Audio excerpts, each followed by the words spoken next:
Hey everyone, welcome to the Let's Talk Q&A show, coming to you live. We're doing this every week live now, so I want to welcome everybody who is here so far in the chat. Am I a little too loud? Let me know in the comments. What's up, Kevin? Glad to see that you're here. And welcome everyone to the live show. So if you're watching this on the replay, thanks for checking out the replay. This is the same thing as it always was. We're just doing it live now, kind of make it a little bit easier on me and also more interaction with everybody in the chat and everybody who wants to check us out live. So we're going to start it off, with this week's, of course, Q&A. And let's see where we want to go first. Actually, first one I have up is from Poppin' Fresh. Actually, you know what? We're going to do this one first. We're going to do Jose's question. And Jose said, what are your top 5 feel-good movies and 5 films you and your wife go to? Who else is here? John Juggalos here, our channel producer. What's up, buddy? John, impromptu live stream. No, I've had this scheduled. It's the Q&A show. It's going to be every single Saturday at 7 o'clock. Just because instead of me putting a little Q&A show up without me having to edit it, instead of me filming it and editing it and scheduling it for Saturdays at 10 a.m. Now it'll just be filmed Saturday nights at 7 p.m. every single time, and this way it'll be available for people to check out the next day. Just watch the replay, and we'll try and keep it the same. I'll try and answer as many questions as I possibly can, and this way the show could be a little bit longer, about an hour and a half. But yeah, the new normal will be 7 p.m. Saturday nights, except for a few days like March 15th. That day we are going to be we're not going to have a live show. It's my wife's birthday, so we're going out to dinner. And March 29th as well, but I might do a live show on Thursday those weeks, but I'll give you guys a heads up, of course. But again, this will be every single week. Actors of Movies is here. How are you doing today? I'm doing pretty good. Stacey, how you doing? Antonio's here. Yo, what's up, John? Antonio, the guy who showed me Turbo Kid. But yeah, so every single week Q&A show is live. And the first question we're doing this week is, what are your top 5 feel-good movies and 5 films you and your wife go to? So feel-good movies, I feel like, are different for everybody. For me personally, like, feel-good movies are comfort movies.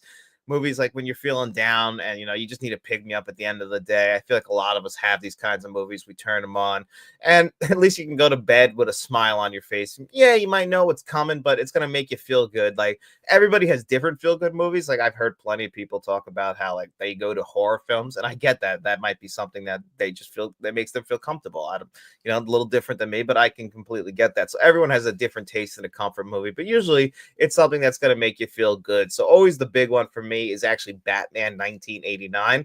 And it's just a movie I can turn on whenever. It doesn't matter what the day is. I can recite the movie from beginning to end. I love getting lost in that world. I love listening to that score. So Batman 1989, Jack Nicholson, Michael Keaton, it's always my number one. Then another one I always go to is, of course, my favorite film of all time, The Terminator. It's just got endless rewatchability from the amount of times I've seen it since childhood, that it's burned in my brain. But that nostalgic feeling, I'm always looking, to rewatch that and just give me those old time feelings from when I was a kid. Just remind me, like, hey, the world's not such a bad place. The Terminator came out, and it always bring that back. And then another one for me, same thing, from the 1980s, Arnold Schwarzenegger. He's just one of my favorite actors ever. Not the greatest actor ever, but one of my favorites. And Twins from 1988, I want to say. He's directed by Ivan Reitman. Him and Danny DeVito, they just had that perfect chemistry. I've made the joke plenty of times. Many people have made the joke at me and my brother, how basically we're brothers, not twins, but we're brothers. But like, I'm very short, like, I'm extremely, I got really light skin to the point where the sun hates me. Always have like kind of like weight problems, whereas he's like 6'2", very handsome guy, looks like a tall Italian guy. It's like I kind of got the Danny DeVito end of the stick, and he got the Schwarzenegger end of the stick. I like to say that I'm a little bit smarter than him, so that's the way it goes.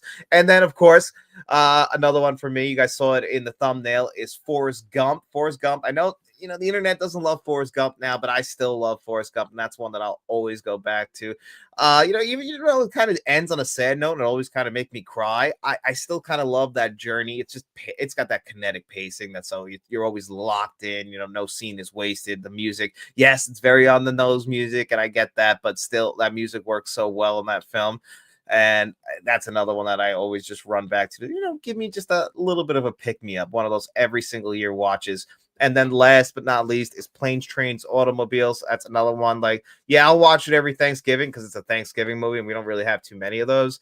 But I just love watching Steve Martin and John Candy do their thing. They just have great chemistry, and it really comes out. Seeing Steve Martin play the straight man is always fun. What's up, Kylie? Good to see you here. Uh, and then here's Actress Move. Do you and Shamrock play in the movies you will discuss for several weeks in advance? Uh, what do you mean by that, Actress? Do you and Shamrock plan in the movies you will discuss for several weeks in advance? Actually, yes, Stacy. David, aka Shamrock Balls, my co-host of the Let's Talk Movie podcast. He actually plans our show about a year out. I would say that he's like really the producer of the show. He kind of like gets the schedule together, and then we always announce what we're going to do for the next 2 weeks. Like it's an every 2 week kind of show. But yeah, David's the one who plans out our schedule. He, obviously he'll send me for approval to make sure we're on the same page. But really, that's kind of his thing. And I like it that way. I like how he has it organized. And, we'll keep some stuff as a surprise throughout the year because I think it's a lot of fun.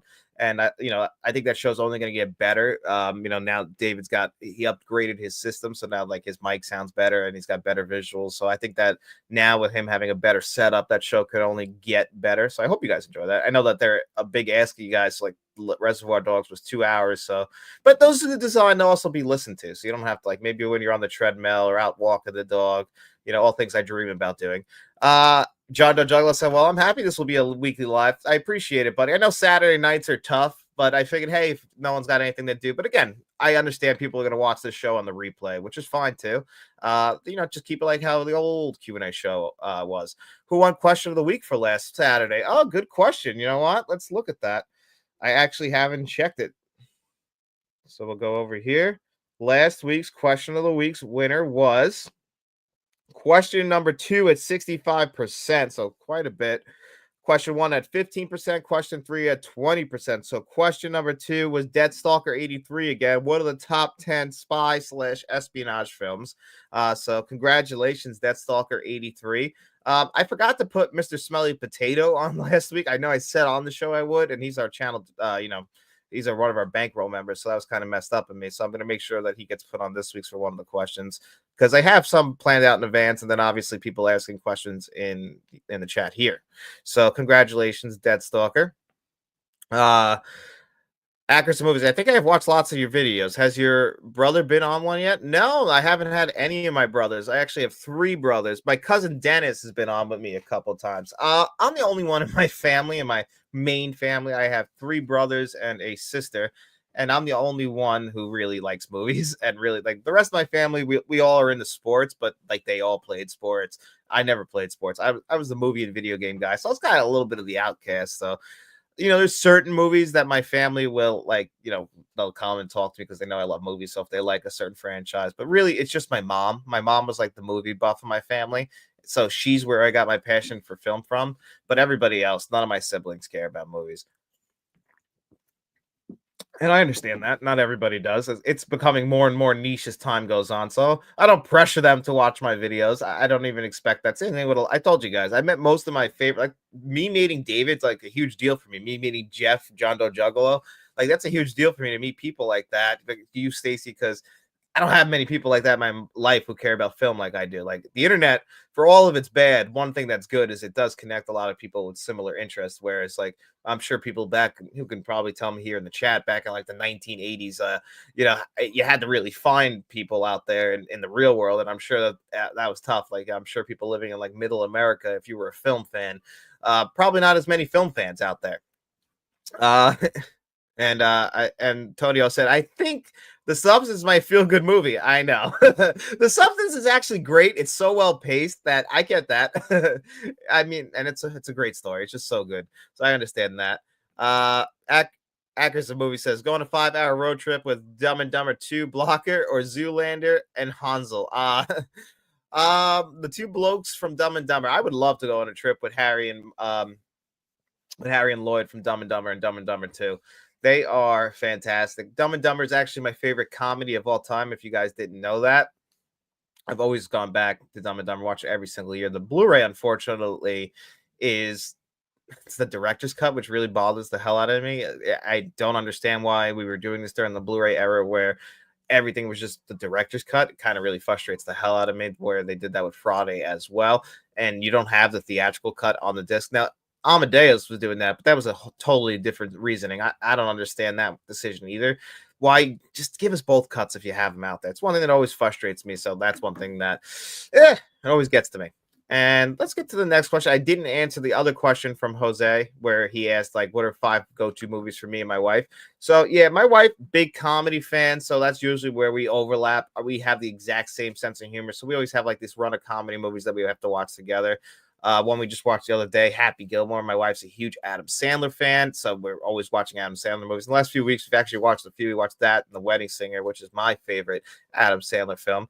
My wife also huge Clueless fan, so it's always cool to watch that with her. I wouldn't say I'm the world's biggest Clueless fan, but that's her favorite movie ever, so I'm always going to watch my wife's favorite movie with her. It's just what we're going to do, and that's just the way it goes, right? Being married. Mr. Smelly Potatoes here. Hello, good evening, sir. Nice to see you here. Always happy to see Mr. John Doe Juggalo. Not Mr. John Doe Juggalo. What am I saying? See, this is what we do when we do live. What is this? And then Ackerson always said, thanks for your programs. Happy to watch live. I really do appreciate that, Stacy. I'm glad that everyone's enjoying it. Yeah, live. The one thing with live though is, of course, you're gonna see me like pause a little bit more. I edit that stuff out usually on my regular shows, but can't do it live, so it's just kind of me thinking off the top. I don't run with scripts or anything like that, even when I film my regular shows. I know some people do, and honestly, I would love to do that. I feel like it probably makes things easier to have your thoughts all lined up. But I also like shooting from the hip. Feels a little bit more natural and interacting with people. But what other movies do I go back to with my wife? Dumb and Dumber. That's another one. We watched that like on our second date. Our third date, we watched The Other Guys. That's another one. I mean, that's a big comedy for me. A lot of people don't talk about The Other Guys. That's one up there is one of my favorite Will Ferrell comedies. Will Ferrell, love his comedies, but I always enjoyed him and Mark Wahlberg and The Other Guys. Thought they had great chemistry. I'm just always quoting that movie. Thanks for the F Shack. Love Dirty Mike and the boys. I everything about their chemistry works. It didn't carry over that well to Daddy's Home, but Daddy's Home too worked. I like that one. And Dark Room Reviews is here. Make sure you guys are subscribed to his channel. He said, good evening. Happy Saturday, man. Good to see you, buddy. Thanks for being here. And then let's get over to our next question, which is right here from Kim Novak. Are you a fan of the movie Yes Man? And yes, I am a big fan of that movie. Saw it in the movies. That came out the same summer as Don't Mess with the Zohan, which was speaking of Adam Sandler. I just remember going to the movies that year and seeing those kinds of films. And Yes Man was like, Jim Carrey kind of he started going away from comedy, especially in the 2000s. I would say like Bruce Almighty was like the last big comedy for Jim Carrey. Then he really just kind of dove into dramas, wasn't making movies as much. Yeah, he had The Truman Show and Eternal Sunshine of the Spotless Mind before Bruce Almighty, but I would say that that's like his last comedy classic. I like Fun with Dick and Jane when that came out. I went and saw that, and I enjoyed it. Enjoyed him in a serious film, The Number 23. I know a lot of people don't like that movie, but that's a pretty good horror film. I think it gets a bad rep. And then, of course, Yes Man, where Jim Carrey can't say no to anything. Kind of, it's very like changing his philosophy on life, essentially. He's kind of a downer. He's in a slump. His boss is this overly positive guy. And he's just kind of like, just say yes. I think it was his love interest in that movie was Zoe Deschanel, if I'm correct. But they had good chemistry. It was definitely one of the Deschanels. I know there's two of them. But yeah, they had good chemistry. And yeah, he just kind of starts, no matter what it is, he's going to say yes to it. If he's going to go to a Harry Potter party at his boss's house, normally he wouldn't do it, but now he's going to say yes to it. And yeah, it's a funny movie. I really enjoyed it. I remember the Red Bull scene was pretty funny as well. It's not like your 9 out of 10 comedy, but it's a pretty decent one. I remember having a good time with that. Not many Jim Carrey films on 4K, Tony says. Yeah, what's funny about that? There really isn't. What do we got? The Truman Show? None of his big comedies, none of the 94 run of comedies. We don't got The Mask, Dumb and Dumber, or Ace Ventura 1 and 2. None of those. No Liar Liar. No The Cable Guy. So, yeah, his big run in the 90s, we don't have pretty much anything. Eternal Sunshine of the Spotless Mind, that just shows you how comedies get treated by physical media community. We're getting Tommy Boy at the end of this month. We got to kind of speak with our wallet on that. So, and then what else we got here? What else is going on? So Shamrock Balls is here. What's up, David? I was just talking about you, actually. Stacy was asking about how we schedule the show. I told them that you were the guy who handles our scheduling. David, like I said, yeah, he'll schedule our show out about a year in advance, or he goes pretty far out. I think we're up into December. He's got it all planned out. You guys won't know, but yeah, he's the one who plans everything out for us. So let's what other questions do we have for this week? I'm gonna have to find some more. You guys could feel free to ask some in the comment section. This one's actually from the next one we're gonna ask is from Mr. Smelly Potato, who is our channel director. Where is it? And this is a unique one because I just actually started thinking about this yesterday. Though he's not the greatest at acting, which Quentin Tarantino performance do you think is his best? So, unfortunately, yeah, Quentin Tarantino, not the greatest of actor, despite the fact that he's a fantastic director. You guys know he's my favorite director of all time. I absolutely love Quentin Tarantino. All of his films, even his worst film, I would still say is about a 7.5 out of 10, meaning I think that Death Proof is a 7.5 out of 10 because I do think that's his worst film, but everything else is at least an 8, the lowest. So he's just a fantastic director. Now, as an actor, you would think, and this is always the one thing that gets me, a director can always direct actors. It's like being a manager in like football or like a coach in football, rather. Well, there'd be a manager, right, in the UK, but here in the US, you'd be a coach, and how you've never played the game of football, but yet you're a coach. It's the same thing, kind of like with a director. It's like you've never acted, but you could direct actors. Like, you know what you want to see, you have a vision. But Quentin Tarantino insists, and we talked about this in me and David's review of Reservoir Dogs, which you guys can check out on the channel here. We talked about Quentin Tarantino. He's the first person you hear in his film debut, the first film he ever directed, Reservoir Dogs. Who's the first person you hear speaking, coming out of his big fucking mouth? Quentin Tarantino. Unbelievable enough, and he's pretty good in that.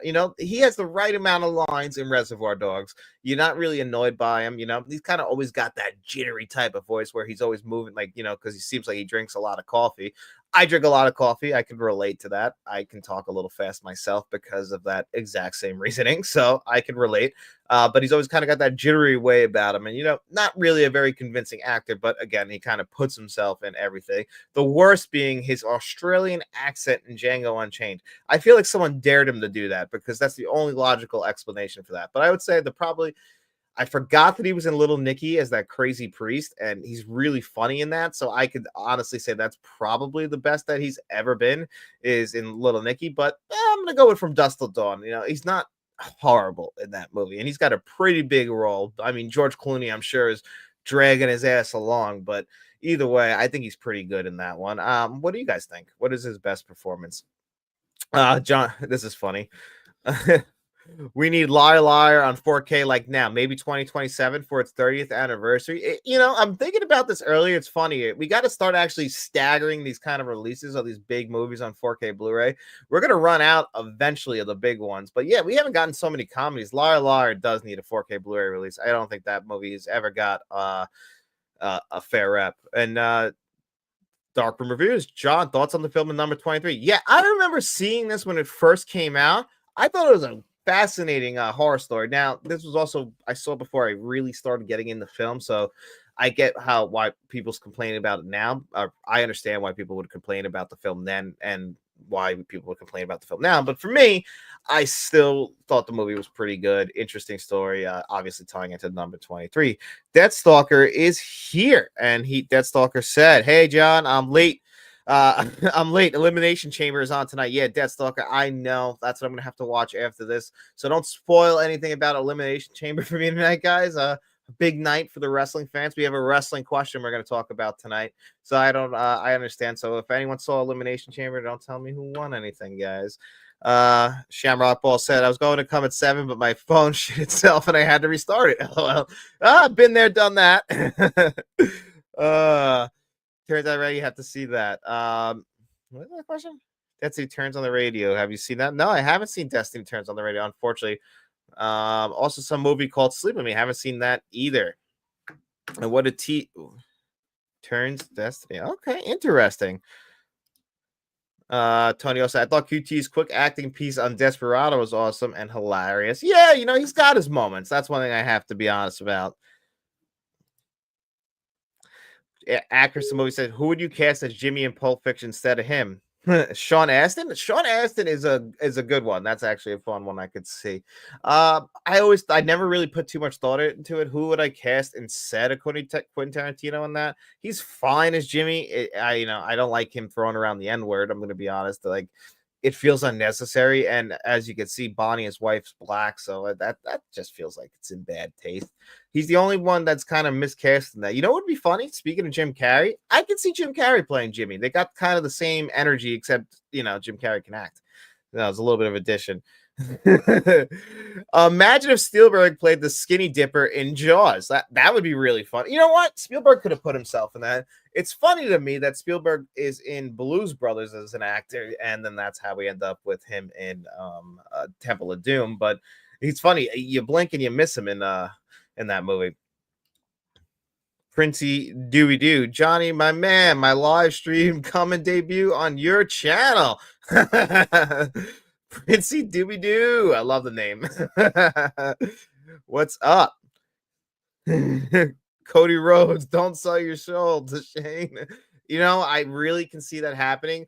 I think that Cody Rhodes being the obvious one, being the Rock's champion, I think they're leaning into, I know it's a little bit of a wrestling tangent. Not everyone's into wrestling, but I do kind of feel like we're leading into back in 1998, the corporate champion. Remember, The Rock was Vince McMahon's choice to be the corporate champion. Are we bringing back the corporation? Triple H, The Rock.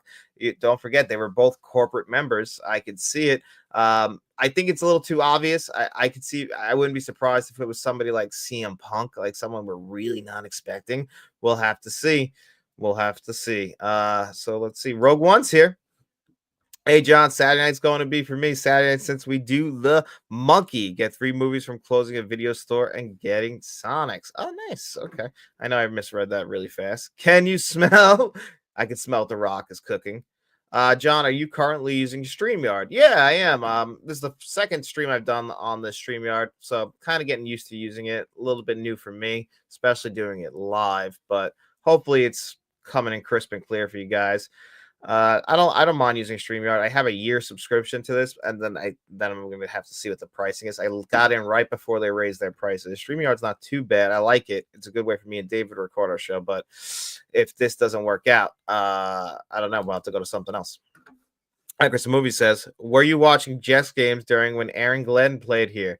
I was a fan of his. And funny enough, I was very young. Aaron Glenn played for the Jets, I believe, from 1994 until 2002. So I started watching the Jets in 1998. So Aaron Glenn was on the team during those Parcells years. He's the first player that Pete Carroll ever drafted in the NFL, which is pretty funny. So I thought that was interesting. People might not realize Pete Carroll was a coach for the New York Jets for one season, and then he was also the coach for the New England Patriots for one season. So people think that Pete Carroll, this great coach all-timer with USC and the Seahawks, well, he struggled a bit coming out of the gate. It's more of an illustration of how the Jets franchise goes. They break my heart. They kill me. Shamrock Ball said, do you know Spielberg is in Jaws? He's the voice of Quint's radio during the first shark encounter. You might have told me that, and I'm not going to spoil what me and David have planned for Jaws on our show, but you guys know that Jaws is its 50th anniversary this year, right? That's a pretty big deal. I'm not the world's biggest Jaws fan, but David definitely is the world's biggest Jaws fan, and we have to pay tribute to that film in the biggest way possible because it's one of the biggest impacts in film history, I would have to say. I'm sure most people would agree as well, right? At least most people, I think. Prince Doobie Doo said, I much prefer the Authority days over Austin going corporate. Yeah, those were Austin went corporate in 01. That was definitely a bad move, even though we got some funny moments out of it. The heel it didn't work. It really didn't work. Do you watch the alternate AD dub or just the Triple H regime? I've been watching wrestling since about 1998 as well. 1998 was a big year for me. I kind of started to grow out of the kid stuff and watching more adult things, and wrestling was huge in 1998. But I didn't give up on wrestling. There was a brief period in 2014 or 15, whenever Goldberg came back and he was able to just destroy Brock Lesnar in like 14 seconds. I stopped watching wrestling for a while. I was just frustrated with the current product, but I always come crawling back. Things that you love, you just like you try and stay away, but it's like a horrible relationship. No matter how many times it beats you, you always come right back to it. And that's like me in wrestling. Like it doesn't matter how bad it gets, I'll always come back. The Jets. uh Ackerson movie said, pick a movie to make a themed restaurant of. Funny enough, I always wanted a real Jackrabbit Slims from Pulp Fiction. I thought that's the perfect. I'm sure there's some kind of themed restaurant out there, but I would love a Terminator themed restaurant. I'm talking, I want it to look like a blown out restaurant that just got destroyed by a bomb. But you could still go in there and eat. And like, everyone's kind of like run down like in the bunkers of Terminator 1. Like, how you go down there and they're all just wearing gray and black and the TV's the fireplace. I would love to see a restaurant kind of go that route. It's a little ridiculous, but I think it would be an interesting kind of thing. Wouldn't you guys think about that? I don't know. I think it'd be pretty cool. And we have that's a good question. Thank you, Acris. Let's go to the next one. Let's see. Uncle Charlie, what's your favorite QT song? Let's see right here. What's your favorite QT song? My favorite favorite song from his movies. I'm actually very particular to the song where in Pulp Fiction I guess it starts off when John Travolta and what's his name are doing heroin. Heroin's coming back in a big way. And that song that kicks in while they're doing heroin, like I've never done heroin in my life, but like you kind of feel like it kind of feels like you're doing drugs. It's like a weird feeling, and I feel like that music it captures that perfectly. Pulp Fiction has a bunch of those. The way that the song changes mid credits in Pulp Fiction, I can go on and on. Pulp Fiction is great, and I also like in Reservoir Dogs. I forgot to bring this up in our podcast, David. I'm sorry, but the song "Gotcha" playing when they're beating the hell out of the cop, the way they're kicking him, and the way that it's going along to the song "Gotcha," I really like that one as well. That was a favorite of mine. Camera Ball said Terminator theme. Rat be on the menu, John.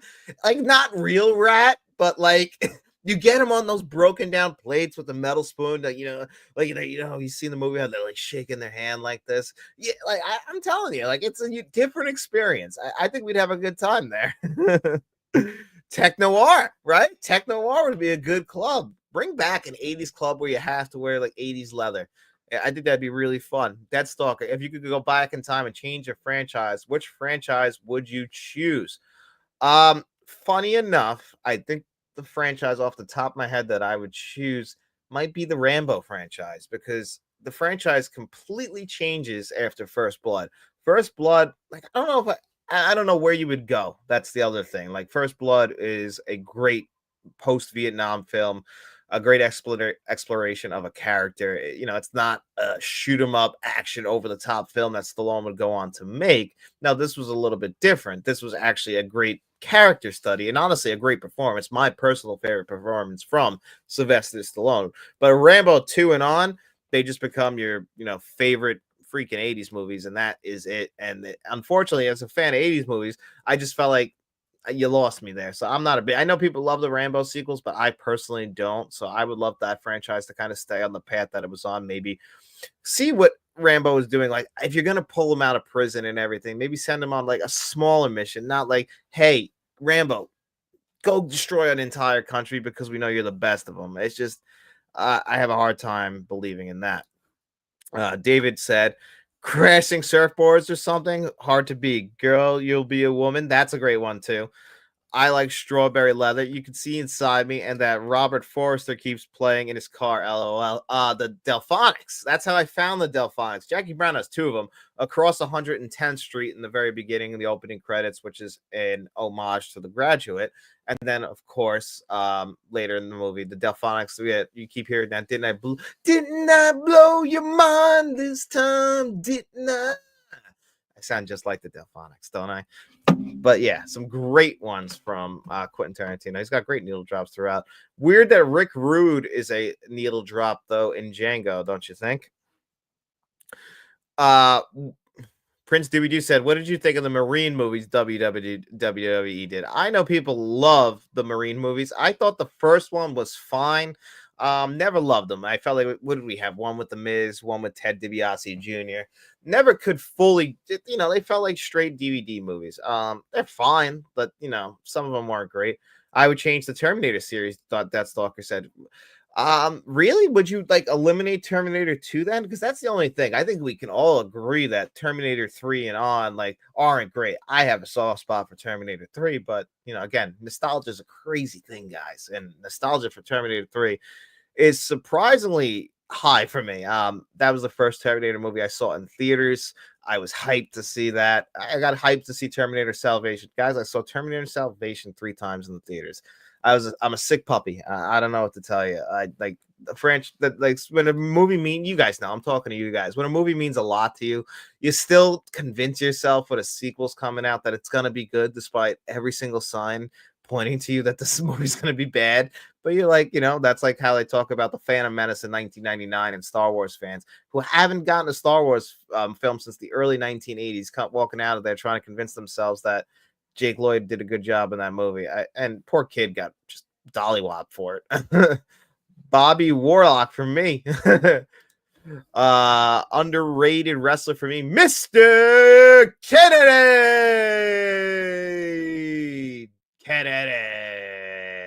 Yeah, I loved him.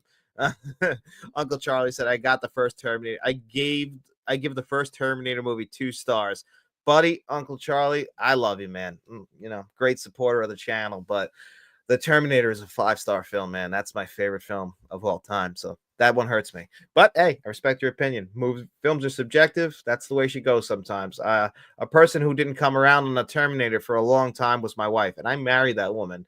And she insulted The Terminator numerous times while we were dating, and I still married her. I kind of regret it sometimes because of the Terminator thing, but she learned to love it. 5 out of 10. Yeah, 5 out of 10 for Terminator. No bueno. Not for me. I keep forgetting to answer this question. And this is again from Pop and Fresh. Hi, John the Butcher Keefe. How do you feel about director Garrett Edwards adding fake film grain to his film, The Creator, 2 years ago? I personally found it a major distraction in my enjoyment of the film and hope more directors don't follow this path. Thanks, John. Yeah, I love that nickname, John the Butcher, because, yeah, I am a butcher. So, that's pretty funny. But, yeah, what do I think about that? Not gonna lie, not a big fan of that. It's artificial grain to give the impression that the movie was shot on film when the movie was clearly not shot on film. Gareth Edwards, the director, though, to be fair, I've actually always enjoyed his work. He directed Rogue One. I remember something happening where he got fired or he didn't finish the movie, but one thing about Gareth Edwards, he also did a Godzilla film. I think he might have done the first Godzilla film that, like that remake series, like also like around 2014, 2012, something like that. He gets scoped, done. Like no one does scope better in modern filmmaking. There's like him, Christopher Nolan, and what's his name? Denis Villeneuve. Those are the 3 guys who I think can capture scope perfectly nowadays without it looking like artificial and being using CGI as a tool. Yeah, they probably do, but the scope is huge. Rogue One, like I have never seen the ships look as big as they do in Rogue One. Just captures that perfectly. He did that very same thing in The Creator. The thing that bothers me most about The Creator, though, honestly, is the use of widescreen. Like the top and bottom black bars when you watch that at home, it's too much. That's a step too far. Like I get what you're trying to go for. That would look great in theaters, but I don't think it translates well to the home theater at all. And then just adding the artificial film grain is another thing that I think is also a step too far, even though I do think the movie itself is actually beautiful. And I really do enjoy the film, The Creator, overall, but it does have those flaws that I also don't like. I don't think he's the first director to do that, also adding in artificial film grain to like something that's shot digitally. Like that's not that's not something exclusive to him. A lot of directors are trying to do that nowadays, which is unfortunate. And Shamrock's glad to see you didn't terminate the relationship. LOL. No, we all have different taste in film. My wife likes some really bad movies, but she'll say that I like some really bad movies. That's the way it goes. We all like different things. Not everyone's gonna like the Terminator. I wish we all liked the Terminator. I mean, it's the Terminator, but that's the way it goes sometimes. There's plenty of movies that I've seen in my lifetime that so many people have told me this movie's a classic. It's one of my favorite films ever, and I just couldn't get into it. Like Lawrence of Arabia is a big one for me. I've watched Lawrence of Arabia about 3 times, and that's like a 4-hour commitment. And the movie itself, I've never fully loved it, like because I just feel like it's too long. I feel like it's just paced for that time, and it's a beautiful film, an amazing 4K Blu-ray. It drags a little in parts, and there's actually a question for this week. I don't remember who asked it, but asked about movies being too long, like what's some films that are unnecessarily too long. The power of an editor is a big thing that a lot of us kind of, I feel like, don't really notice too much. When you edit a film, I've said it before, like a tight 90-minute film, those are some of the best films out there. Know when to cut. And I feel like in modern films, especially nowadays, we get a lot of 3-hour films, and I feel like we give a lot of directors like carte blanche or final cut, and sometimes you need to cut some scenes. And I feel like they're very, especially the MCU, for a long time, these movies didn't need to be as long as they were. They were just overstuffing them. And I felt like some of them, especially, just started to feel so bloated. You can see the MCU pulling back on that now. And a lot of the more recent movies have been like 2 hours or less, which you kind of like to see. Not every movie needs to be a 3.5-hour epic. Not every movie needs to be The Brutalist. Like The Brutalist, I think its length works, especially for what it's trying to be. But I just feel like MCU movies they got a little bit too long in the tooth. But as much as I even love Lawrence of Arabia, it's just one of those movies that I never could just fully love because of its length. And yeah, and I'm not, the length that works for certain movies. He also directed Bridge on the River Kwai, which is a Best Picture winner as well. And I think that movie is paced perfectly. And it's another one of his epics by David Lean. It just, some work for me, some don't. And from that era, like I feel like the 70s is kind of when we hit that like perfect pacing era where we had so much rising action and films climaxing at like the perfect time. I'm not going to spoil it, but I had to rewatch Rocky 2 recently. And the way that that movie uses its time, like it's not a 2-hour film. Like the way that I think it's hour 56, but it still has those scenes of showing us what Rocky's doing while also not spending too much time on them. We use a lot of dissolves in that movie. And I just think that a lot of 70s films did that. They wanted to spend some time with the characters, but they knew exactly when to cut. So that's a great question. I really appreciate that, whoever asked it. And let me go to the chat. I haven't been in here in a while, and I'm sorry about that. I see you guys are all in there. I appreciate it. Terminator 9 out of 10, that stalker said. Appreciate that. I think it's a 10 out of 10, but everyone loves it. Terminator rating would be 2, Dark Fate, Genesis 3, and Salvation. 1 for Terminator. Okay. I like that. Dark Fate's probably my number 3, even though I love Terminator 3. So we have a very similar ranking. Genesis is the only one that absolutely like offended me. You played around with Terminator 1 and you don't even use the score. I don't actually understand that. I'm actually interested in learning more about butchery and asked the butcher shop, and they seemed incredulous. I'm sorry about that. I butchered that word. If you are interested in it, I can explain that to you. But yeah, I'll put that. Being a butcher is very interesting. I'm not really like a full blown butcher. Like I'm not one of the big guys. Like I'd be, I guess, considered like an apprentice. Really, I do chicken mostly. That's my big thing. I cut chicken. I can cut steaks. But I don't use the bandsaw yet. That thing's a little bit intimidating. I haven't used one of those since I was in school in woodshop class. So cutting some things on that's a little bit more difficult. But I can use the knife pretty well, so I know my way. Know how to cut some chickens. I can rip those things apart, no problem. So I would be interested in I'm very interested in that. I love my job, I'm not gonna lie. And I used to have a job that I absolutely hated for a long time. So it's fun to find that. They still win. Let's see what this says.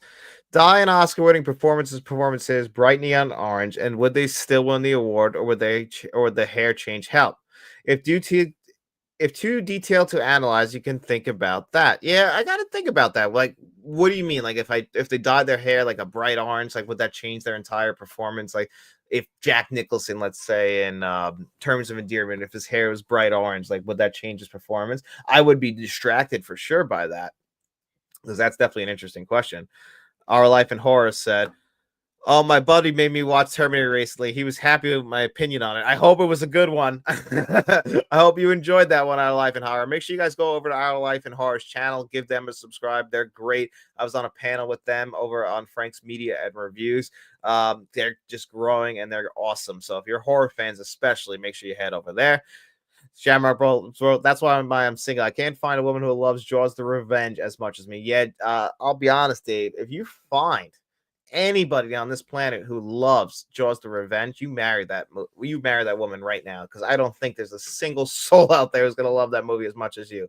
Although I have met some people who defend Jaws the Revenge, including myself. We actually have a Jaws related question we're gonna get to from Kevin Kruger in a little bit. Rico Gomez, I like Lawrence of Arabia. I like Lawrence of Arabia, but not love it. But the 4K makes it a must own. Yes, that's one of the tough things about Lawrence of Arabia. It has one of the best looking 4K Blu-rays out there. That was in the Columbia Classics Volume 1. It's gotten some re-releases on Steelbook. That, when you shoot a movie like that in I don't remember if that was using like VistaVision or Technicolor. It was the 50s. I'm sure it was using some kind of version of that, but it's one of the most beautiful looking films that you'll ever see. It's a little tough, but like the 10 Commandments, it's a tough movie, like, it's for its length, but it's one of those you have to see it. Like if you're a cinephile, at some point you got to sit down and like do the work. And I always, if I don't like a movie, I always like want to watch it again to see why I don't like it. So that's always a little bit different. Fact: Ordell from Pulp Fiction is played by Mos Def in Life of Crime movie. Really? John Hawkes played the De Niro younger version. Isa Fisher was Bridget Fonda character. Oh, okay. It's by most. That's interesting. Ordell is one of my favorite characters in the entire Quentin Tarantino universe. Jackie Brown is one of my favorite films, and a lot of that is because, like, Jules is obviously Samuel Jackson's best character, and I think that's the best character Quentin Tarantino's ever written. Just a perfect marriage made in heaven between Quentin Tarantino and Samuel Jackson. But Ordell is close. He's ruthless, and just the way that he's always 2 steps ahead, except Pam Grier gets the better of him in that movie, but he's playing it just so everything's so close to the vest, and he's so charming, and he believes he's got everything right. He's got people in the right places, he's got his friends working with him, he thinks everything's going to work out, and if he has to, write somebody off, he'll write somebody off. But I love Ordell in those movies. Hey, hello, Senor Taco, LOL. That's my wife asking me for dinner. You're ridiculous, Faith. Yes, we can get Senor Taco. I would prefer Taco Bell, baby, and I think the chat would agree with me. So order Taco Bell. Appreciate the shout out. No problem. You guys are great. I seriously, I try and shout out as many people as I possibly can in our community, because we got to stick together to grow the entire community. That's why John Doe Juggalo, if you guys aren't subscribed to him, Frank from Frank's Media and Reviews, so many great Stuart George's Home Movies. Make sure the original Fuzz, that's always a great channel, and just one of the best guys out there. Like, those are the people, if you're looking for more people to follow, those are the people. They're all so good. I know I'm forgetting so many other ones. Mid-Level Media, Ken, they're all great, just good, genuine people. People like, it's when you finally talk to them, like outside of kind of just seeing them on YouTube, you realize that everyone's just a regular person and working their asses off out there, and those are the people who do it. Actors movies, bright blue. I think I like the question to be bright or bright green. Okay, interesting. Like, yeah, it would be a little distract. What do you think Julia Winfield's wanderings have brought him over his 31 years of doing the etc.? Oh, that one I have to think about. And Actors of Movies also asked about William H. Macy. And this is something I was thinking about, which is pretty interesting. She asked what the top 3 performances of his career is. And always a number one, it's going to be Fargo. I just think that's a masterpiece of a performance. Now, I gave him a lot of credit for that role, but apparently, and I've heard this from a lot of other actors, is how the Coen brothers write their films. They write them very, everything is, you got to kind of follow the dialogue. I've heard plenty. Jeff Bridges said this about the dude, like all the and everything like that. Like, he would rub his eyes if the character was supposed to be high before everything, but everything was on the paper. And that's the same thing with William H. Macy's character in Fargo. Everything was on the paper. So as good of a performance that is, it's kind of interesting to find out that that was all written. It's just a match made in heaven between the Coen brothers and, of course, William H. Macy. And then right around the corner, you got Boogie Nights. I love him in Boogie Nights. His character meets one of the most tragic demises in film. I I would probably do the same thing if that was my wife, if I'm being honest. What happens on the driveway in front of everybody, everybody's just looking at you as a weak, very weak person at that point, and at some point you're gonna blow your top. His most famous performance, William H. Macy, at this point, is probably also in Shameless. He's great in that as well. But I love seeing him pop up. And I'm trying to think of what my number 3 would be. I enjoyed him actually in a movie that came out last year, Ricky Stenicki. It was fun to see him do comedy. He's done comedy in the past, like in Wild Hogs. He's good in that as well. He's obviously Shameless is a comedy. He dabbles in a lot of stuff. He just really does feel like that true actor who loves acting, always willing to work, and doesn't take himself like too seriously, even if the role is serious. I just absolutely love him. Do I smoke cigarettes? Uncle Charlie asked. No, I don't smoke cigarettes. My mom was a smoker my entire life. Like I grew up with her, and I just never that completely turned me off to cigarettes. I will admit I've tried cigarettes in the past, and I always thought smoking cigarettes looked cool as hell. Obviously, being a film fan, you watch these guys in all these old films sucking down the darts and everything like that, and you're just like, man, that's the coolest thing in the world. And I wish it wasn't absolutely horrible for your lungs, because that's gonna give you cancer, and it's gonna give my mom cancer. Which is sad, but it's just such a terrible thing, unfortunately, and it is addicting, but it still looks absolutely badass to smoke a cigarette. Can't lie to you and say that Jimmy Conway doesn't look like the coolest character in the world in freaking Goodfellas. I'd be lying. I love what Wild Hogs 2. Wow, what a fun character for Macy and a fun movie. Wild Hogs is a really fun movie and a unique cast. Like Martin Lawrence is in that movie. Is John Travolta in that? Yeah, like it's a very unique type of cast, a unique group of characters. One you definitely wouldn't expect. Let's see.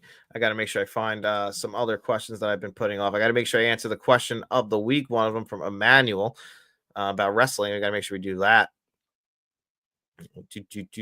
Where is it? All right, let me go over here. See, this is kind of the stuff that I have. Unfortunately, with being live, that I'm not the greatest at. Tarantino favorite releases. Let's get Showdown. You guys watching the Academy Awards tomorrow? I'm gonna still watch it, even though, not the greatest. Like, it's not the best judge of what films can be. All right, here it is. Found the question. I want to make sure I do this because Emmanuel asked this. Book your ultimate WrestleMania match card. You get 2 nights, 5 matches each. Each WrestleMania, each wrestler's dead or alive. So I actually wrote this out like 2 weeks ago, and I've been meaning to get to it. One thing with the live show is I don't answer as many questions that get sent in, and I apologize to that because I know there's some questions like top 10 St. Patty's Day movies. We're going to answer that question on next week's show. Give me a little bit more time to do the research. And a movie about I can't remember, the Bob Odenkirk film that he directed. I have to make sure I watch that movie this week. Don't really get too many free nights to watch like movies as you would think. Like I watch a movie every day, but a lot of it's for the channel. And so to watch like a free movie, I got to schedule my watching. But anyway, my ultimate WrestleMania. So you'll get a little bit of a taste. But I got for day 1, Ronda Rousey versus Chyna for the women's title, and it's a no DQ match. I feel like Ronda Rousey is the modern day Chyna. If you guys remember Chyna, she's since passed away. Ronda Rousey's now that she's very pretty, but she's also very strong, and like you believe that she could beat the absolute shit out of anybody. Match 2, the New Age Outlaws versus the New Day. So the New Age Outlaws were a tag team. The Road Dogg, Jesse James, Badass Billy Gunn, the World Tag Team, D-Generation X. Loved them back in the day. And the New Day was kind of like that modern day, let's have fun kind of tag team like the New Age Outlaws were back in the day. I felt like you get them in the ring together doing both of their shticks. Obviously, I would want the New Age Outlaws to be younger because they're in their like 50s now. And Big E, I wish that Big E was healthy. Missed that guy. Next up, I got Chris Jericho versus Sorry about that. Chris Jericho versus Randy Savage, like for the Intercontinental title. This was a big deal back in the day. Intercontinental title, I think Chris Jericho still holds the record for the most. Randy Savage, though, is probably one of the greatest Intercontinental champions of all time. Would love to see them face off. And then the end of the night, the Shield versus the OG NWO 3-on-3. You get the original Hulk Hogan, Hulk Hogan, Scott Hall, and Kevin Nash versus what would he go by? Would he go by John Moxley, or would he go by what he was back in the day? So you get him, Seth Rollins, and Roman Reigns versus the original NWO New World Order of Wrestling, baby. That's how we end night one. Night two, we're going to have a TLC, and we're just going to add one group to what was the greatest TLC match of all time, the Dudley Boys versus Edge and Christian versus the Hardys, or the Hardy Boys. We'll add the Usos into that. I think that match will get even better. And then HBK versus The Undertaker versus Triple H in a Hell in a Cell. We almost got this match in WrestleMania 28, but Shawn Michaels had already retired, so who's just a special guest referee. But I'd love to see the three of them face off in that match. Are you answering my question, Kevin asked? Yes, Kevin, your creature feature question. Absolutely. You're a channel director, so I got to make sure I answer that question. But I just have to move. Believe it or not, though, it might be a little disappointing, Kevin, because I don't have too many creature features. But that's where we're going to talk a little bit about Jaws. Next up in my WrestleMania card, I got Stone Cold Steve Austin versus The Rock for the WWF title. This would be the fourth time they versed each other at WrestleMania. Bringing them back kind of in their modern era. Stone Cold fought Kevin Owens a couple years ago, so we know he's still got it. And then, of course, The Rock. The Rock is still around. I don't know if he's doing anything for this year's WrestleMania as far as wrestling. I think he'll be there in some capacity. It seems like he will be. And then, of course, Stone Cold. That's how we'll end it. That's going to be my end of my WrestleMania. So that's a great question. Really do appreciate that, Emmanuel. Let's see. Who do you feel is the biggest lock to win an Oscar tomorrow? So this year's Academy Awards, guys. The Academy Awards are still a pretty big deal to me. I'm not gonna lie. I know it's not the same as it was. I get that.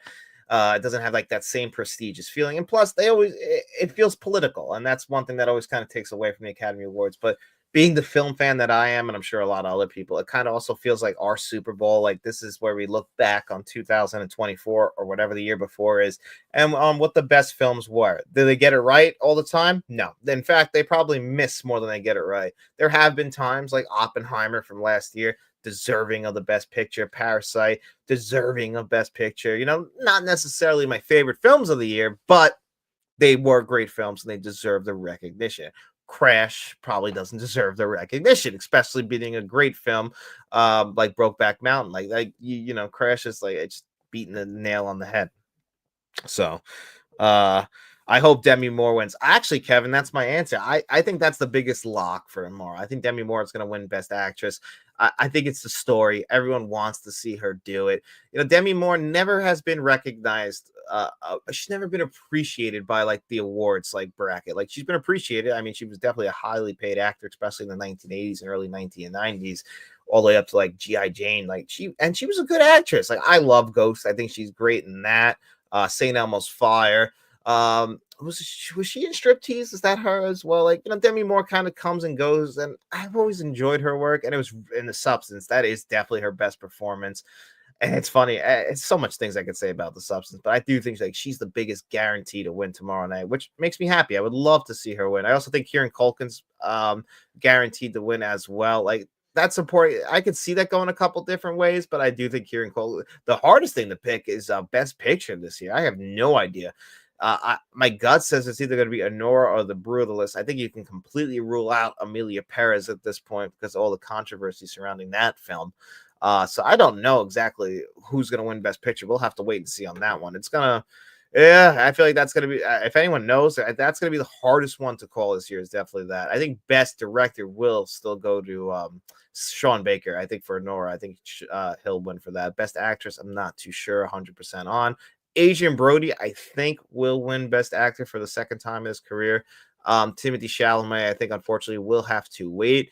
I would like to see Timothée Chalamet win, honestly, because I do think that he actually really got to flex his legs last year between Dune 2 and A Complete Unknown. I think he awarded those kinds of performances, so it would be cool to see them win as well.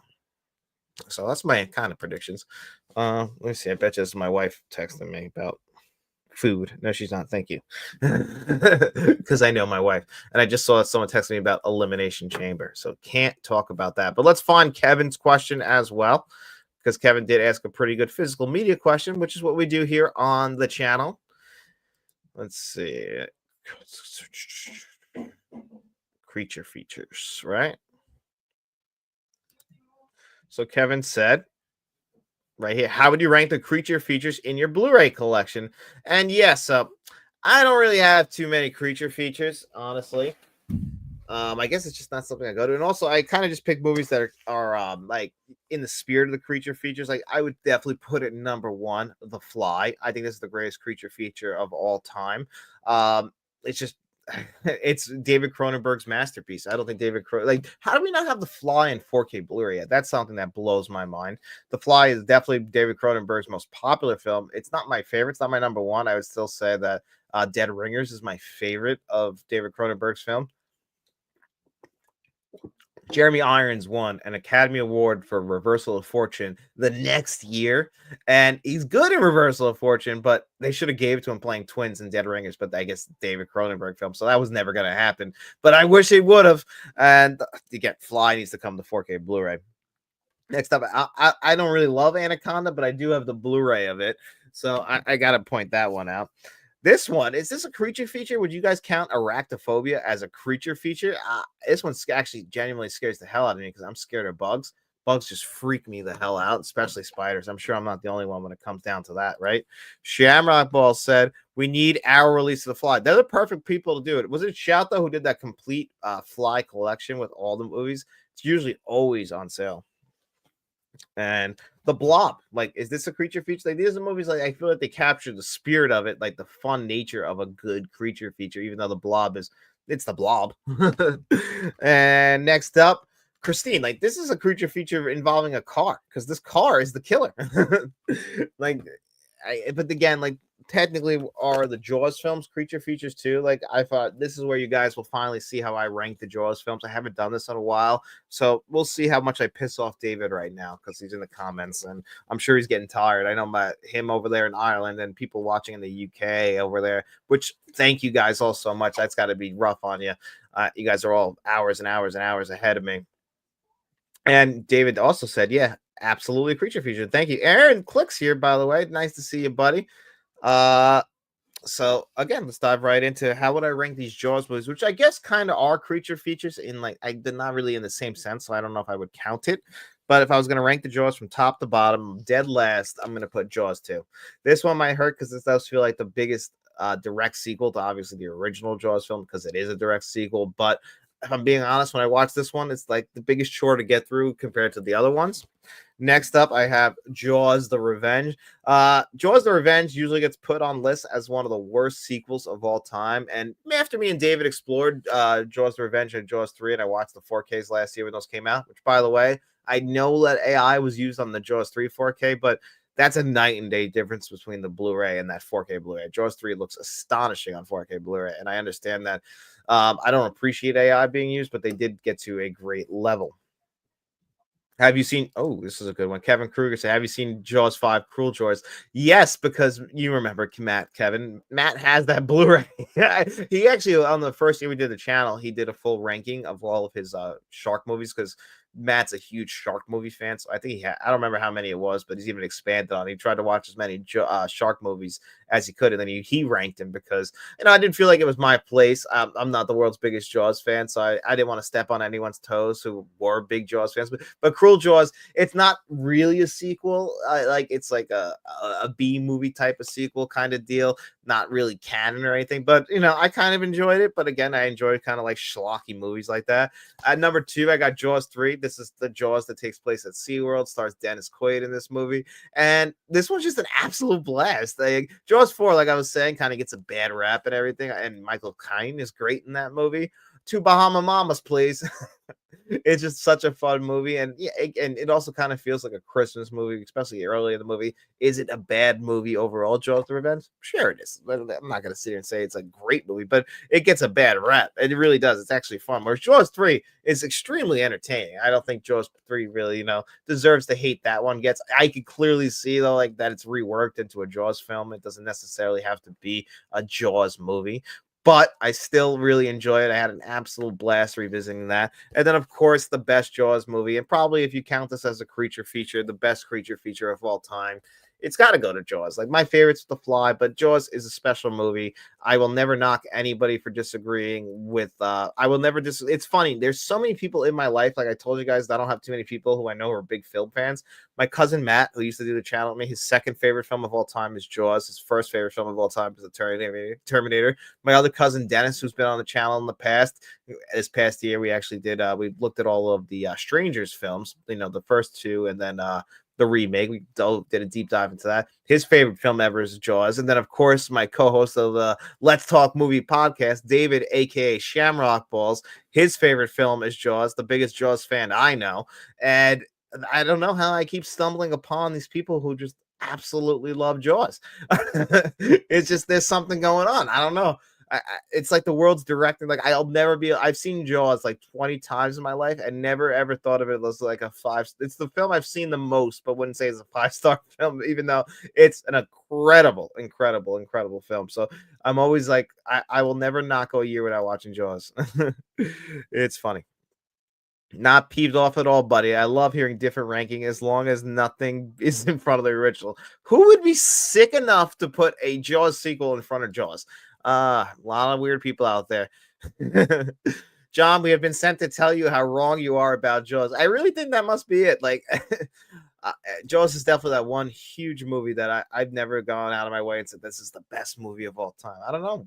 I've seen it again. I truly believe it's my connection with sharks because all the craftsmanship is there. It's an incredibly made Steven Spielberg film.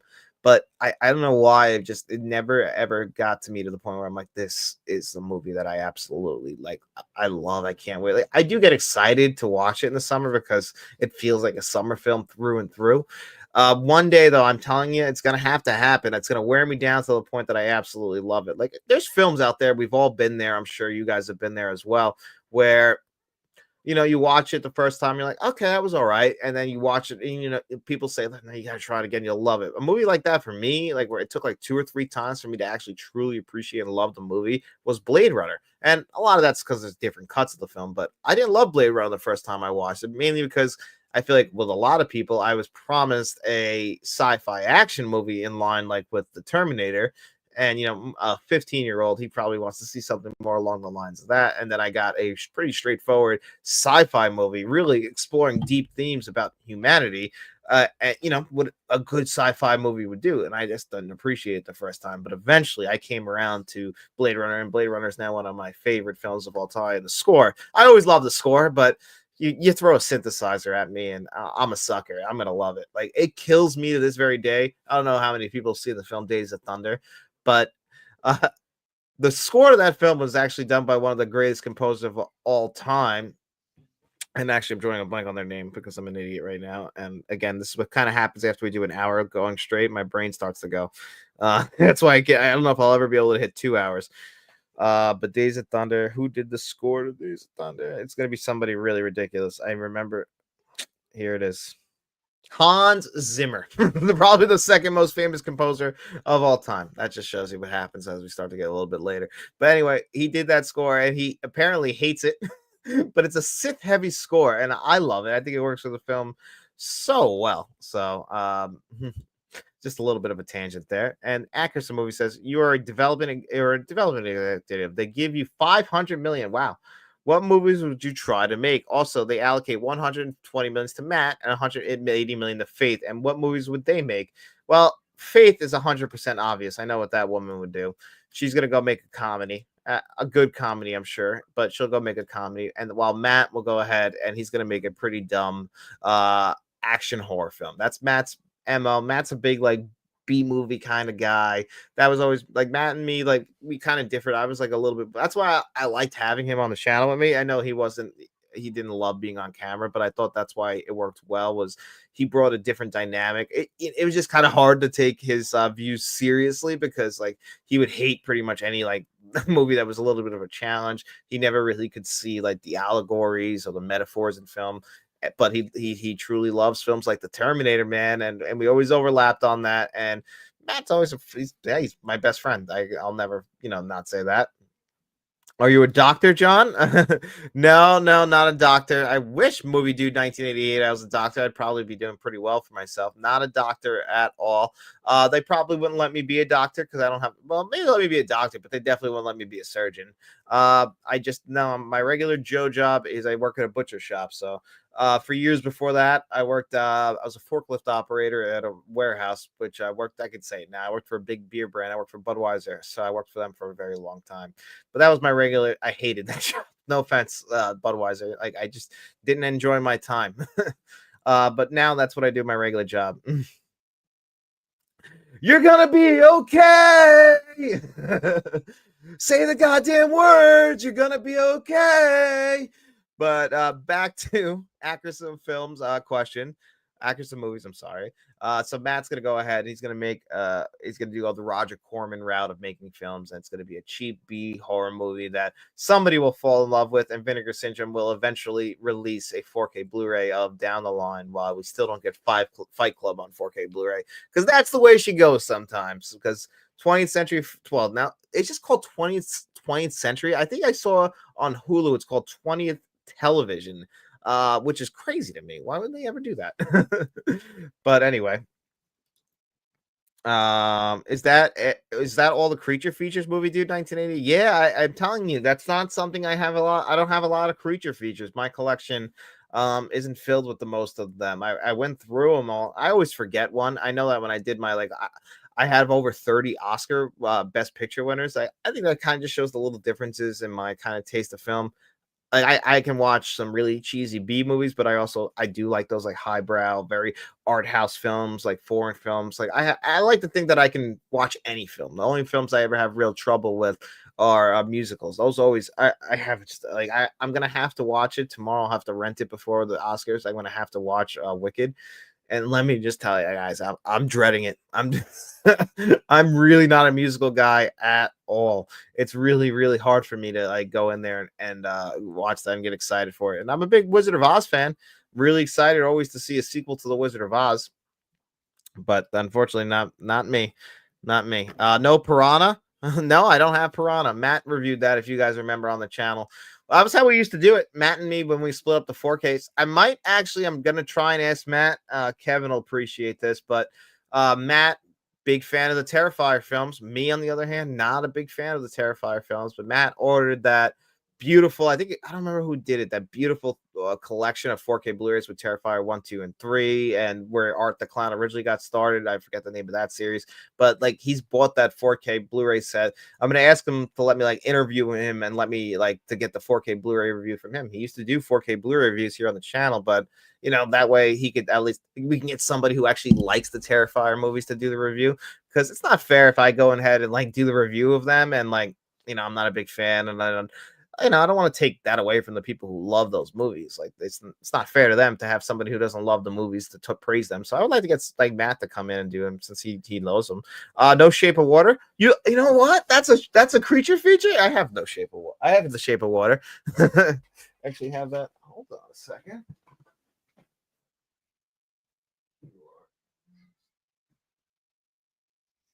You know what?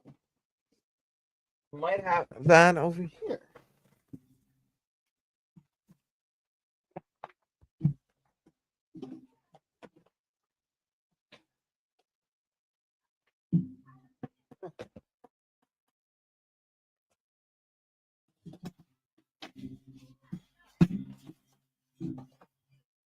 Yep, I actually do have it. Yeah, Shape of Water right here. I don't know why I didn't consider that. See, I always forget one.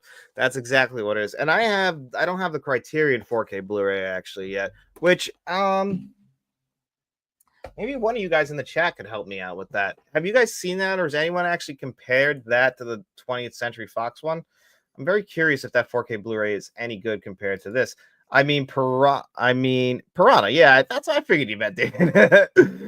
Piranha is great. Shape of Water is great. The Shape of Water, Best Picture winner as well.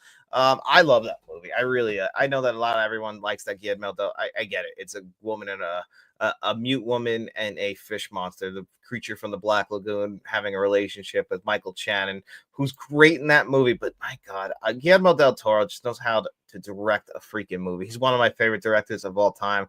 Waiting to buy that Chronos 4K Blu-ray. I actually went into a Barnes and Noble the other day, speaking of which, and went in, actually did some browsing because they had a Criterion Collection section. I wanted to see if they had Chronos on 4K Blu-ray there. Also noticed that the Barnes and Noble by me, they must realize that there's not a lot of physical media fans because very small section, and also quite an upcharge for me. So there was no way I was going to get that. No King Kong or Godzilla movies. Well, are those creature features? I thought those were more monster movies, so that's why I didn't have them. Because yeah, I have King Kong. I have a couple King Kongs, but yeah, I didn't actually consider that creature features. That's why I didn't include them. I guess Godzilla. I mean, I don't know. I guess I didn't really follow the question correctly. If you consider those creature features, because I do have King Kong 1976, which I think is a great movie. King Kong is a classic. It's obviously the 1930s one's a masterpiece. Isn't that a remake of Creature from the Black Lagoon, John? Have you none of the Universal monsters? I have all the Universal monsters, actually.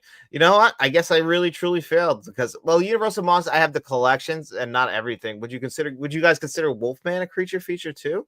Because I have that as well. Not the new Wolfman. I haven't seen that yet, but I have the original Wolfman, which is also a masterpiece. Yeah, I have those movies. I guess I didn't bring them out. I guess I really did fail at what a creature feature would be considered. I was trying to figure out what people consider a creature feature exactly. I felt like that's a little too open to interpretation because like people I saw putting Jaws in there, I'm like, I don't necessarily, but I guess I'll go along with that. But yeah, I know, David, the Shape of Water is not a remake of the Creature from the Black Lagoon. It like kind of recontextualizes like what that creature was, and it also becomes kind of like a Cold War film, which is fantastic. Again, the greens and blues in that movie, masterpieces. King Kong is a classic. Yeah, Deathstalker, absolutely. Pan's Labyrinth, masterpiece. That's a creature feature. I consider that a dark fantasy. And by the way, one of the darkest endings in film history. I have the Criterion Blu-ray of that. I don't have the 4K. Shamrock Balls said I would consider Creature from the Black Lagoon a creature feature. Yeah, you know what? You're probably right about that one. I definitely think would be a creature feature, and that's probably one of the best. Those sets are beautiful, by the way. Aaron Kleck said I feel that monster movies are different than creature features. Yeah, I feel that's how I was thinking. That was my thought process. That's why I didn't grab the Godzillas and the King Kongs. King Kongs, like I know a lot of people love the King Kong from Peter Jackson. I was never the biggest fan of that. Also have some bad memories with the video game. As funny as that might sound, just not a big video game person. I am a big video game person, and I felt like that game hurt me. I keep reading people loving Wicked, and I just saw it. It's okay, but no way overrated, especially Ariana Grande being Oscar nominated. She just played herself. That's what I've heard. And they purposely got people who are musical artists to play these roles, and it makes sense. Like, that's what this originally was, a Broadway musical. I'm not somebody who's gonna, I feel like it's already a tough sell to me because I don't love musicals, and it looks like I appreciate people who love those types of movies, but everyone should know themselves. I guess when you become like a film critic, you're supposed to see every single movie, and sometimes it's like I don't it's just not my type of thing. So it's already got a mark against it. It's not the movie's fault, which kind of sucks. When I came to creature features, I think of giant monsters, blobs, etc. So putting the blob on there was at least good. The thing is, I don't know what I would consider the thing, honestly. Aliens, alien film. I would say like Aliens and the Thing. I always consider like I go back and forth if Alien or The Thing is my favorite alien film. I mean, a lot like what David has said in our Aliens review that we did a couple weeks ago. Every time I watch Alien, it gets better. It creeps up and up my all-time films list. And I know he said the same thing. It's just one of those movies that somehow just always gets better every single time you watch it. Same thing though with The Thing. So they always are both moving up my all-time list. Let me specify. I think Godzilla and King Kong could be considered creature features, but not things like the Wolfman and Dracula. Yeah, Dracula, like, where do vampires fall in that? They're definitely, I feel like at this point, vampire films have become their own entity. Pumpkinhead, maybe. Okay, Pumpkinhead is an interesting one. But then you also open the door to Trick or Treat, where, like, is Sam like a monster? That's a good, like, what exactly would you consider I think I could be considered creature feature, sci-fi, horror. Okay. But that one's like body swap, and so I wasn't sure. But yeah, I mean the effects are definitely creature feature worthy. Like, would an American Werewolf in London like be considered a creature feature as well? That's obviously because then that opens the door to all of the other werewolf movies, like even some of the bad ones. And there's been some bad werewolf movies out there. Let's see what other questions we got. 'Cause I don't want to. I know I don't want to move past some. Here's a good one. Gotta put it up on the screen for you guys. Image file. Walk you through how I do this. I want to find this one right here. This one's fun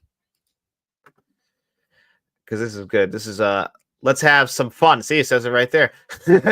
With a round one-on-one actor showdown. What actor do you think is a better pick and why? Number one, we got Al Pacino versus Robert De Niro. I feel like this is a big one that everyone always says, who's the better actor, Pacino or De Niro? I'm gonna have to go with Pacino. No, I'm sorry. I'm gonna go with De Niro. I am gonna go with De Niro, even though Pacino, I feel like if you compare their decades, Pacino completely lost the 80s. Yes, he did Scarface and he did Cruising, but that was really it for the 1980s. And by the 1990s, like he wins an Academy Award for Scent of a Woman. I will say that he definitely had a better 70s than Robert De Niro. The Deer Hunter is a masterpiece, and I think that movie's great. And De Niro was fantastic in that. He's great in The Godfather 2, but Pacino's better in The Godfather Part 2. So it raises a lot of questions. But I think I'm going to still go with De Niro because De Niro just carried it through the 1970s, 80s, and 90s, and then he even switched over to comedy. Yes, nowadays he can still pop up in movies like The Irishman and Killers of the Flower Moon, but it'll also pop up in an absolutely horrible comedy movie. It makes you go, "Well, you're Robert fucking De Niro, man. You don't need to be doing old grandpa or bad grandpa." Number two, Robin Williams versus Jim Carrey, and this is like a real Sophie's choice here. My God, that's really hard. But Jim Carrey is my favorite child. When I was a kid, nobody was a bigger actor to me than Jim Carrey. Even though I love Robin Williams, he was a big deal to me as well. Absolutely cherish the guy in movies like Jumanji, Mrs. Doubtfire. I grew up with those movies, man. So I always loved them. Oh, Gremlins. That was a good one for creature features. Completely forgot that one. That absolutely is a creature feature. Joe Dante is probably the king of it. Aaron, yep, okay. You guys werewolves, all right. You guys seem to have it down pen. Yeah, just discussing. I like that. 14 minutes left on the show, guys. Yep, that is true. Probably gonna about end up at an hour and a half, but still want to go over these. I want to go De Niro over Pacino based on the Heat matchup. Yes, if you go in the Heat, it's not fair. De Niro absolutely outshines Pacino in Heat, but Pacino, I love him in Heat. Yes, he's overacting his ass off in that movie. But that's kind of what he was doing in the 90s, but it was a little less offensive in Heat because especially when you find out that he was like a cocaine addict and it's not seen on screen. But how do you guys feel about Heat 2? Next up, Sandra Bullock versus Demi Moore. I'm going to take Demi Moore. I do absolutely love Demi Moore. Sandra Bullock, even though I love Speed, I love Demolition Man, there's a lot of movies where she annoys the hell out of me. So even though she's great and she seems like a great person, I don't mean that in the meanest way at all, but absolutely have to take Demi Moore. Will Smith versus Eddie Murphy. Eddie Murphy. Eddie Murphy is one of my favorite comedic actors of all time. Sorry if you guys hear the dogs. They just, I don't know what they're doing. That's my dogs for you. Oh, please answer my dog question, Ryan Hill said. Let me find your dog question because I do want to answer that. Ryan, if you could put it in the chat again, just so I have it right in front of me, because I'm gonna have to look at my phone and find it, if you don't mind, buddy, because I do want to answer. Was it to show you my dogs? I can't remember. Sigourney Weaver versus Jamie Lee Curtis. Sigourney Weaver. She's incredible. So as much as I love Jamie Lee Curtis, I mean, she's in the Halloween franchise. She's great in Trading Places. She's obviously Everything Everywhere All at Once finally earned her an Academy Award. But Sigourney Weaver, she's just one of those, such a strong actress, not just Aliens and Aliens, but Ghostbusters. She's just always such a fantastic actress. And I love her and whatever she does. I love to just hear her speak about acting and how she really ties it in. Thank you, Ryan. thanks for putting that in there. I appreciate that. I'll answer that right after this question. Thanks for thank you. I really do appreciate you putting that in the chat. That makes it so much easier for me. I'll show it on the screen. But yeah, as much as I love Jamie Lee Curtis, I'm gonna go with Sigourney Weaver. Leonardo DiCaprio versus Brad Pitt. Gotta take Leo. And Brad, he gets a bad rep too. People will say he's just a pretty boy. No, the guy's a great actor. But if you go head to head and go by what Rigo Gomez says, if you look at them in the same movie together, yes, Brad Pitt won the Academy Award. I think Leonardo DiCaprio still gave the better performance in Once Upon a Hollywood. In my opinion, I still think that was the better performance. But I understand people picking Brad Pitt, and I get it why people might say Brad Pitt's the better actor. But I think Leo overall, his body of work, all the way since the Basketball Diaries, in my opinion, has been great. Did he have some bad performance in there, or was he miscast? Yes, I do think so. But Brad Pitt falls into that same exact place as well. Shamrock Ball said Pacino, Carey, Moore, Murphy, Weaver, Pitt, DeVito, Foster. All right, so we kind of fall into a similar line. You're going to hear me, obviously, right now pick Joe Pesci versus Danny DeVito. So you pick Danny DeVito over Joe Pesci? You know how hard that is with Goodfellas and Casino floating out there and Raging Bull in the world and My Cousin Vinny? You have balls, Shamrock balls. You have Shamrock balls. I'm gonna pick Danny DeVito too, because if it wasn't for Always Sunny in Philadelphia, maybe I could have gone Joe Pesci, but I mean Danny DeVito is a national treasure. Jodie Foster versus Nicole Kidman. What'd you pick for that, David? You picked Jodie Foster. I'm gonna go Nicole Kidman. I love Nicole Kidman, I really do, and she still puts out great performances all the time. Even this past year, movies like Baby Girl, she's always good. She puts multiple performances a year, and she'll pop up at anything. And then I even love her in her early days in Days of Thunder. Just got to go that way. Johnny Depp versus Gary Oldman. That's tough. That's really tough. That might be the hardest one on here so far. I'm gonna have to go with Johnny Depp just because of the overall body of work. I think that even though Gary Oldman, they're both chameleons. They really fall into their roles. But I guess I'll take Johnny Depp. Mel Gibson versus Russell Crowe. Also going to take Mel Gibson. I know Mel Gibson's persona non grata in a lot of ways, and I get that. I do. But I have to take freaking Mel, man. Those movies, Lethal Weapons franchise means a lot to me. I truly also love Braveheart. So it's tough for me not to pick Mel Gibson, even though I absolutely love Russell Crowe. Russell Crowe's a great actor. LA Confident. He had a huge run in the late 90s, early 2000s. Master and Commander, Far Side of the World is another great movie if you haven't seen it. It even popped up a couple of years ago with The Nice Guys. Still can act his ass off, but it's obviously not the same. What did you say? Portman was very mad regarding the Barretts. Oh, wait a minute. Missing something? Was Michael Mann trying to get people to get interested in ancestry research? Why do they talk so long and bizarrely on the rooftop? I'm not too sure.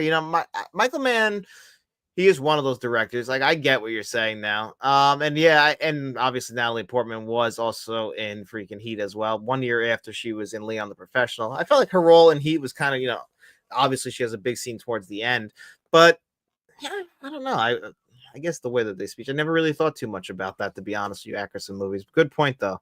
And here's Ryan Hill's question. Yeah, he said, does it piss you off when someone pets your dogs without your permission? And yes, it does. As a dog person, I get it. People see dogs and they always want to pet your dogs, but every dog has a different energy. And I have two dogs with very different energies, because my one dog, she's very cautious. She's the one who's always barking, and she does not really love other people or other dogs. So, with her, you can't approach her. Like, she'll come around on you. She likes females more than males, but you got to really let her sniff you. And then she's still I don't trust it. I don't really trust people around her because, I just don't know how she's going to react. My other dog, perfectly fine.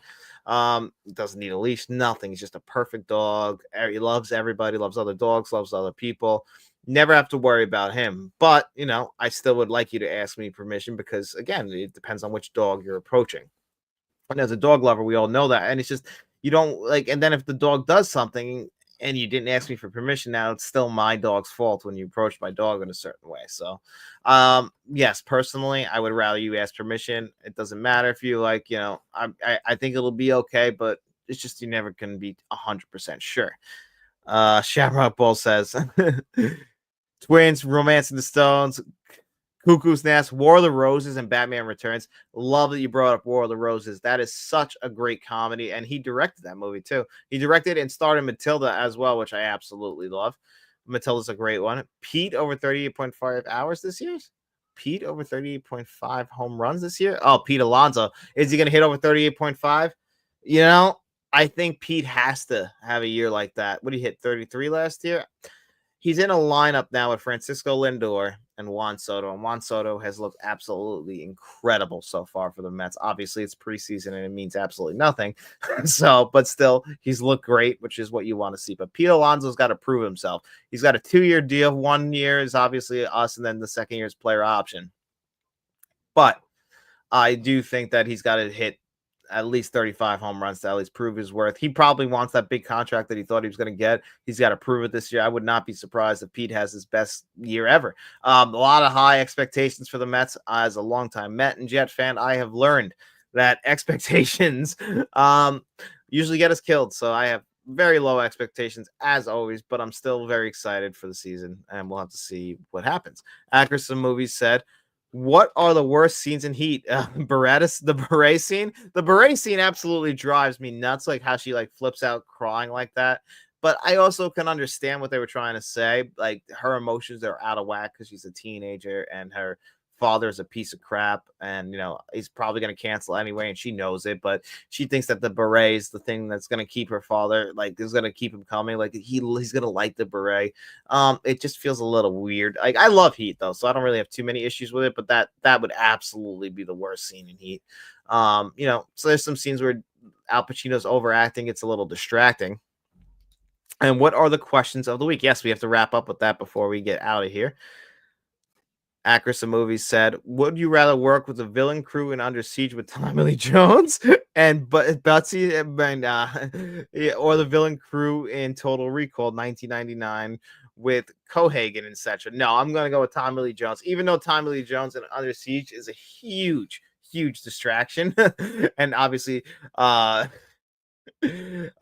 his name? Why am I drawing a blank on his name? Jack Busey's his son. Jeff Busey. Why am I trying to blank on what's his first name?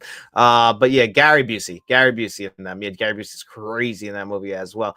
Ryan Hill, questions of the week. You know what? We'll go with Ryan Hill's question. That was a good one about my dogs. I always appreciate the personal questions like that. Also want to give Mr. Smelly Potato an actual question this week, and this week talking about Tarantino and his acting. I think that's a fair one as well. And what other question do we want to go with? I really like this question right here from 0210M6. Just having a little fun. So we'll give him the third question of the week as well. So we'll go Ryan Hill, Mr. Smelly Potato, and then, of course, right here, 0210M6. And if they don't want a digital code like Deathstalker83, you want another digital code, so reach out to me. Congratulations. Thank you guys also for all the questions this week. And everyone staying in the chat and talking to me. I really do appreciate that. You guys wouldn't have to do that. And I hope you guys are enjoying the live stream. I know it's a little bit different than like how the old Q&A show is, but I can go a little bit longer, and I feel like it's fun just interacting with you guys. It's fun for me. Hopefully it's fun for you. Everybody watching on the replay, I hope you guys enjoyed this as well. I always have a blast doing these live streams, just talking to you guys. You guys are all cool.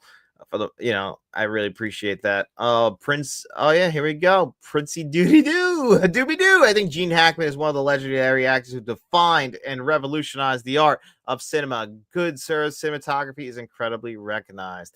Yes, Gene Hackman tragically did pass away. I guess it's not a tragedy at 95, but the suspicious circumstances do make it feel a little bit worse. But Gene Hackman, he was one of my favorite actors, and when he passed away, even though he's 95 years old and the guy hasn't acted, I think, since 2004, it's still kind of hurt. I think it's just because like he never left. You still I watched The Firm, or I just recently watched No Way Out. You always see him. He's one of those actors. He's always Lex Luger. Like he's just somebody who's written so many great movies, whether it be Unforgiven, and so many great films like Night Moves. This guy had a career. He didn't get his big breakout role till he was 37 years old in Bonnie and Clyde, and he always looked like an older man. He looked like a regular guy. Like this is the guy you would think would be like Little Bill in Unforgiven. Like you hear about this. Like, he looks like he would be the sheriff. He looks like he'd be an asshole. He's perfect. He earned his Academy Award for that film. Or the tragic character in The Conversation. it's just absolutely so sad to lose him. But his his work will live on in films like The Royal Tenenbaums. What was another great one? One I have to go back and rewatch, a great Tony Scott film. He's got just so much great work. Yes, very, very fun program. I hope you enjoyed it, Actress Movie. I hope you guys all enjoyed today's show. And yeah, we'll be back next week. And again, Deathstalker, congratulations. I'll put out the poll tomorrow for the question of the week, and we'll reveal the winner on next week's show. I hope you guys had a good time. I had a great time hanging out with you guys. I really enjoy these live streams. I know I just said that, but just want to make sure I get that across to you guys. And I hope you guys had as good a time as me. No spoilers, as you promised. Yeah, I really appreciate that. Thanks for not spoiling the Elimination Chamber. There's a text on my phone I saw that said from a guy I know who's watching the show that I'm going to have to make sure I avoid. So if you're watching this, Nick, I'm not looking at that spoiler, buddy. But you guys have a great night. Thanks for being here with me. And as always, enjoy your night. Like, share, and subscribe. Got to throw that in there, right? I'm a YouTuber, and we'll be seeing you around.